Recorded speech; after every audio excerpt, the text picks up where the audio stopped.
Study IQ IAS, अब तैयारी हुई अफोर्डेबल।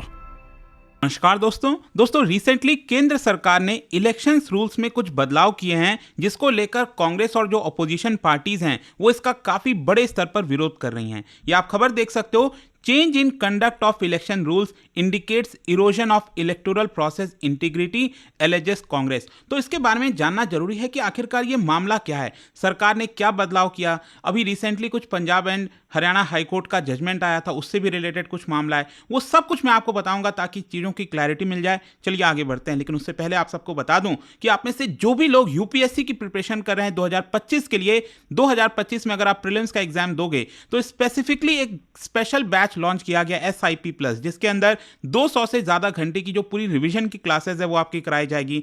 टेस्ट सीरीज इसके अंदर मिलेगा, लिंक दिया है कमेंट सेक्शन में, और आपको यूज करना है ये कोड अंकित लाइव ताकि आप मैक्सिमम डिस्काउंट ले सकें। और इसके अलावा अगर आप MCQs अटेम्प्ट करना चाहते हैं तो मेरे इंस्टा पेज पर जाइए, वहां पर स्टोरीज में जितने भी MCQs हैं उसको भी आप अटेम्प्ट कर पाएंगे। तो चलिए शुरुआत करते हैं और सबसे पहले ये देखते हैं कि एग्जैक्टली हुआ क्या है। देखिए सेंट्रल गवर्नमेंट ने यहां पर क्या किया है, जो इलेक्शन से जुड़े रूल्स हैं, आपको पता ही होगा यहां पर जो हमारे देश में इलेक्शंस कराया जाता है तो उससे रिलेटेड कुछ रूल्स बने हुए हैं कि ये चीजें होनी चाहिए। मान लीजिए अगर कोई आम नागरिक को या फिर किसी कैंडिडेट को किसी भी प्रकार की जरूरत है, इलेक्शन से रिलेटेड कोई पेपर्स अगर वो चाहिए तो रूल्स के अकॉर्डिंग वो पेपर यहां पर ले सकता है। तो अभी हुआ क्या है, केंद्र सरकार ने यह कह दिया कि हम इलेक्शंस रूल के अंदर कुछ बदलाव कर रहे हैं और यहां पर जो पोल डॉक्यूमेंट्स जो लोग मांग रहे थे उसको ताकि थोड़ा सा रेस्ट्रिक्ट किया जाए। पहले क्या था, कोई रेस्ट्रिक्शंस नहीं था, यहां पर इलेक्शन से जुड़े कोई भी अगर डॉक्यूमेंट्स होता था वो यहां पर दे दिया जाता था। तो अभी यहां पर देख सकते हो आप, ministry of law and justice ने ये नोटिफिकेशन जारी किया और इसके तहत यहां पर यह कह दिया कि अब रूल्स के अंदर बदलाव किया जा रहा है। अब क्वेश्चन यह है कि यह बदलाव है क्या एग्जैक्टली, क्योंकि वो अगर आप समझ जाओगे तो पूरा आपको समझ में आ जाएगा। तो मैं आपको बता दूं 1961 का जो कंडक्ट ऑफ इलेक्शन रूल्स है उसके अंदर रूल नंबर 93(2)(a, देखिए इसमें लिखा क्या हुआ है, इसमें लिखा हुआ है all other papers relating to the election shall be open to public inspection. तो यहां पर यह है कि इलेक्शन से जुड़ा जितना भी पेपर वगैरह, जैसे आपको पता होगा फॉर्म 17C के बारे में, या फिर कोई भी चीज अगर आपको चाहिए इलेक्शन से जुड़ा, वो आपको इलेक्शन कमीशन प्रोवाइड करेगी। ठीक है, किसी कैंडिडेट को चाहिए, किसी आम नागरिक को चाहिए, वो RTI फाइल वगैरह करके ले सकता था। लेकिन अब क्या हुआ है कि यहां पर बदलाव ये किया गया है, सरकार ने अब ये कह दिया all other papers are specified in these rules relating to election shall be open to public inspection।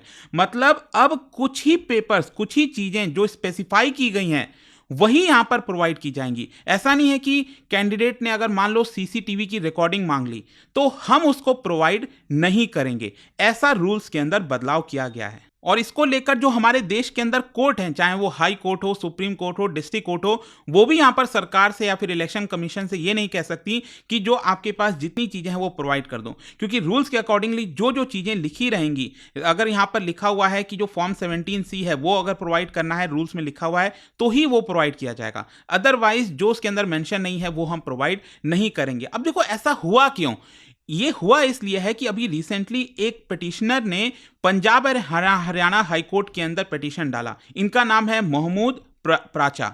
इन्होंने पिटीशन में यह डाला कि रिसेंटली जो हरियाणा के अंदर असेंबली इलेक्शन हुआ था, आपको याद होगा, उसमें ऐसा बोला जा रहा था, कई सारे एग्जिट पोल आ रहे थे, कांग्रेस बड़ी मात्रा में जीतने वाली है, लेकिन जस्ट उसका उल्टा हुआ और बीजेपी की जीत हुई।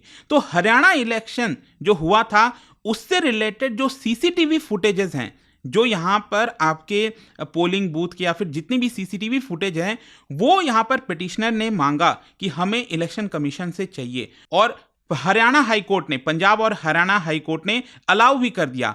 इलेक्शन कमीशन को यह कह दिया कि आप ये जो CCTV फुटेजेस हैं वो प्रोवाइड कर दीजिए, क्योंकि रूल नंबर 93(2)(a के अंदर ऐसा मेंशन किया हुआ है कि जो भी चीजें मांगी जाएंगी इलेक्शन से रिलेटेड वो आपको प्रोवाइड करना होगा। लेकिन इससे प्रॉब्लम क्या है, मतलब इलेक्शन कमीशन ने एक्चुअली गवर्नमेंट को यह कहा कि आप रूल के अंदर बदलाव करो, क्योंकि अगर ऐसा होगा तो हर कोई यहां पर CCTV फुटेज मांगने लग जाएगा।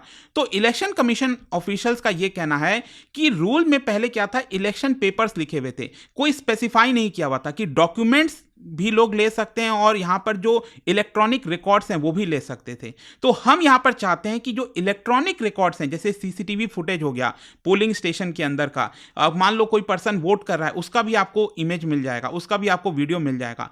तो इलेक्शन कमीशन का कहना है कि इसका मिसयूज किया जा सकता है सीसीटीवी फुटेजेस का, और इसीलिए हम यहाँ पर क्या कर रहे हैं कि अगर आपको बाकी के डॉक्यूमेंट्स चाहिए वो हम देने को रेडी हैं, लेकिन क्योंकि पंजाब एंड हरियाणा हाईकोर्ट के अंदर ये वाली मांग आई थी कि सीसीटीवी फुटेज दे दीजिए, इसलिए हमने यहां पर रूल्स के अंदर बदलाव किया है। और देखिए यहां पर ऑफिशियल्स का ये कहना था कि बहुत सारे हमारे पास राइट टू इंफॉर्मेशन आरटीआई आने लग गए और उसमें डॉक्यूमेंट्स और सीसीटीवी के फुटेजेस मांगने लग गए लोग, और इसीलिए हम चाहते थे कि ऐसा ना हो, क्योंकि कल के डेट में हर कोई मांग सकता है। अब इससे प्रॉब्लम क्या है? प्रॉब्लम यह है कि स्पेशली जो सेंसिटिव एरियाज हैं, जैसे जम्मू कश्मीर हो गया, नक्सल अफेक्टेड रीजन्स हो गए, वहां पर वोटर्स को टारगेट किया जा सकता है। जैसे कई बार आपने देखा होगा कि यहां पर वोटर्स को बोला जाता है कि कोई भी वोटिंग देने नहीं जाएगा, लेकिन फिर भी कई लोग चले जाते हैं। अब सीसीटीवी फुटेज मिल जाएगा और जो लोग हैं, जो अपराधी लोग हैं, वो देख लेंगे कि इस पर्सन ने वोट किया है तो उसको जाकर मार देंगे। तो ये कंसर्न है, मतलब इलेक्शन कमीशन ये कह रहा है कि अगर आपको कोई बाकी के डॉक्यूमेंट्स चाहिए इलेक्शन से रिलेटेड वो हम दे देंगे, लेकिन ये जो सीसीटीवी फुटेज मांगने की कोशिश की जा रही है आरटीआई के माध्यम से, वो हम नहीं देना चाहते। ये चीज हुआ है। अब देखिए यहां पर इलेक्शन कमीशन ने हाई कोर्ट के अंदर अपोज भी किया था इसको। इलेक्शन कमीशन ने पंजाब और हरियाणा हाई कोर्ट से कहा था कि सीसीटीवी फुटेज हमें नहीं देना चाहिए, लेकिन हाई कोर्ट ने यह कह दिया कि यहां पर जो रूल है उसके अकॉर्डिंग ये साफ साफ लिखा हुआ है कि आपको देना चाहिए। और Punjab and Haryana high court ने जो प्राचा हैं, महमूद प्राचा, उनका पिटीशन भी एक्सेप्ट कर लिया। और यहां पर यह कहा गया, देखो प्राचा ने यह पिटीशन में लिखा हुआ था कि रूल के अकॉर्डिंगली अगर मान लो कोई कैंडिडेट जो उस चुनाव में खड़ा हुआ है, अगर वो यहां पर कोई भी रिकॉर्ड मांगता है, डॉक्यूमेंट मांगता है, सीसीटीवी फुटेज मांगता है, तो विदाउट एनी कॉस्ट यहां पर इलेक्शन कमीशन उसको प्रोवाइड करेगी। लेकिन अगर कोई बाकी का दूसरा कोई नागरिक मांगता है इस तरह के रिकॉर्ड, तो उसको कोई फीस पे करना होगा। तो महमूद प्राचा ने कहा कि हम फीस देने के लिए रेडी हैं, आप हमें ये जो सीसीटीवी फुटेज वगैरह हैं वो आप प्रोवाइड कर दो। तो आई होप कि आपको समझ में आ रहा होगा कि ये पूरा मामला हुआ क्या है। और देखिए यहां पर प्राचा ने यह कहा कि to save democracy and Baba Saheb constitution we are being forced to play on an uneven ground. हमें जानबूझकर यहां पर अनइवन ग्राउंड में प्ले करना पड़ता है। जो रूलिंग पार्टी है वो बहुत सारा पैसा लगाकर चुनाव जीतने की कोशिश करती है, तो हम यहां पर जो सीसीटीवी फुटेजेस वगैरह है वो देखना चाहते थे कि कुछ गड़बड़ी तो नहीं हो रही है, कोई प्रॉब्लम तो नहीं हुआ है। लेकिन सरकार ने यहां पर रूल ही चेंज कर दिया है, लेकिन हम इसको लेकर आगे फाइट करेंगे। लेकिन देखिए जैसे ही ये पूरा नोटिफिकेशन आता है केंद्र सरकार का रूल में बदलाव करने का, इसको लेकर जो कांग्रेस पार्टी है वो डायरेक्ट हमला बोलती है बीजेपी के ऊपर और केंद्र सरकार के ऊपर। यहां पर आप देख सकते हो जो मल्लिकार्जुन खड़गे जी हैं, उन्होंने अभी रिसेंटली बोला और क्रिटिसाइज किया सेंट्रल गवर्नमेंट का ये जो मूव है, और कहा कि जानबूझकर जो इलेक्शन कमीशन की इंटीग्रिटी है उसको अंडरमाइन करने की कोशिश की जा रही है। यहां पर उन्होंने ये कहा कि जो इलेक्शन कमीशन में बदलाव किया गया है रूल्स के अंदर, वो एक तरह से संविधान और डेमोक्रेसी के ऊपर अटैक है। उन्होंने ये भी कहा कि पहले तो सरकार ने ये कर दिया कि जो सिलेक्शन पैनल था, आपको याद होगा काफ़ी बड़ा मुद्दा हुआ था, इलेक्शन कमीशन ऑफ इंडिया कौन बनेंगे, इलेक्शन कमीशन कौन होंगे, तो इसका पैनल सुप्रीम कोर्ट ने कहा था कि उसमें चीफ जस्टिस ऑफ इंडिया होंगे, प्राइम मिनिस्टर होंगे और लीडर ऑफ अपोजिशन होंगे। लेकिन सरकार ने यहाँ पर जो है आपका अमेंडमेंट लाकर ये रूल बना दिया कि उसमें चीफ जस्टिस ऑफ इंडिया नहीं होंगे।